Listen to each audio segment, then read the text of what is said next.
किसी भी बात का घमंड करोगे तो बाद में बेहद पछताओगे, क्योंकि घमंड सब कुछ चूर है करता।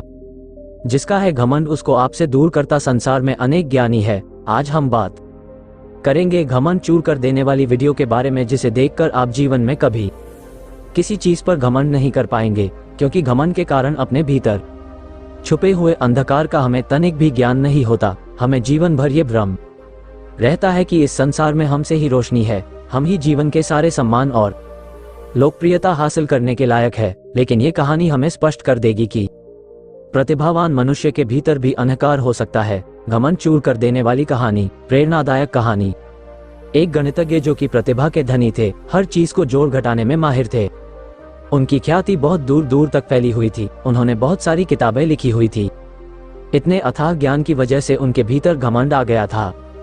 उन्होंने जब एक महान दार्शनिक के विषय में सुना तो उनके मन में उनसे मिलने की इच्छा जगी। वो सोचने लगे, देखे तो ऐसा कौन सा ज्ञानी है जो मरे चने लगे, देखे तो ऐसा कौन सा ज्ञानी है जो मेरे जैसे महान गणितज्ञ, सत्य का ज्ञाता, वेदों का जानकार, इतनी सारी पुस्तकों का लेखक को परास्त कर सकता है। दूसरी तरफ दार्शनिक थे जिनका ज्ञान देने का तरीका थोड़ा सा अलग था। गणितज्ञ ने उनसे मिलने का अनेक बार प्रयास किया, किंतु दार्शनिक तरह तरह के बहाने बनाकर गणितज्ञ से कहते रहे कि उन्हें बहुत काम है। लेकिन ये सच नहीं था। दार्शनिक को कोई कार्य नहीं था, वो सिर्फ गणितज्ञ को इंतजार कराना चाहते थे। 3 दिन बाद 3 दिन इंतजार कराने के बाद दार्शनिक गणितज्ञ से मिलने के लिए आए। दार्शनिक ने गणितज्ञ से कहा, मैंने सुना है तुमने बहुत सारी किताबें लिखी है, तुम बहुत कुछ जानते हो, इसलिए मैं तुम्हें एक कागज और कलम देता हूँ। तुम जो कुछ भी जानते हो लिख दो, क्योंकि उन विषयों पर बात करने का क्या लाभ जो तुम जानते हो। अगर तुम उन विषयों पर लिख दोगे जो तुम जानते हो, तो हम उन विषयों पर बात करेंगे जो तुम नहीं जानते। ऐसा करने से सही मायने में हम कुछ ज्ञान की बातें कर पाएंगे और समय भी बर्बाद ना होगा। ऐसा कह कर उन्होंने कागज और कलम गणितज्ञ के सामने रख दिया। गणितज्ञ वैसे तो बहुत प्रतिभाशाली थे, लेकिन उन्हें समझ नहीं आ रहा था कि आखिर वो इस कागज पर क्या लिखें। इंतजार करते हुए उन्हें कई घंटे बीत गए, लेकिन उन्हें समझ नहीं आया। गणितज्ञ ने कहा, मैंने जीवन में बहुत सारी पुस्तक लिखी है, लेकिन इस कागज पर क्या लिखूं मुझे समझ नहीं आ रहा। मैं अपने भीतर एक अजीब सी उलझन महसूस कर रहा हूं। मैं सोच सोच कर थक चुका हूं, मुझे नहीं समझ आ रहा इस कागज पर क्या लिखूं। दार्शनिक ने गणितज्ञ की ओर देखा।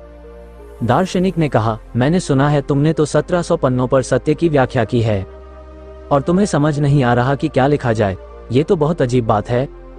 ये सुनकर गणितज्ञ की आंखों से अजीब प्रकार आंसू निकल आए, जैसे कि पल भर के लिए उनका ज्ञान कहीं उड़ सा गया हो। उसके भीतर खुद को लेकर एक प्रश्न चिन्ह सा बन गया। जीवन में पहली बार वो एक ऐसी स्थिति में आया हो जिसमें उसने खुद से ही सवाल किया और गहराई से सोचा, वाकई में क्या मैं कुछ नहीं जानता। गणितज्ञ ने कहा, क्या मैं कुछ नहीं जानता? मैंने अपनी पूरी जीवन शक्ति ज्ञान को अर्जित करने पर लगा दी और आज मैं ये क्या महसूस कर रहा हूं कि मैं कुछ नहीं जानता।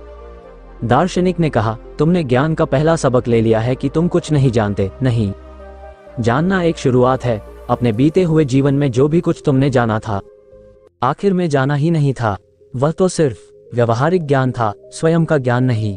ज्ञान के इतने बड़े समुद्र में व्यक्ति थोड़ा सा ही जानता है, लेकिन उसे अपने ज्ञान का घमंड हो जाए कि वो बहुत कुछ जानता है। सच्चा ज्ञान तब कि वो बहुत कुछ जानता है। सच्चा ज्ञान तब होता है जब समझ में आता है कि वह जितना जानता है वो बहुत कम ही है। सबसे पहला ज्ञान यही है, अपनी अज्ञानता को जानना।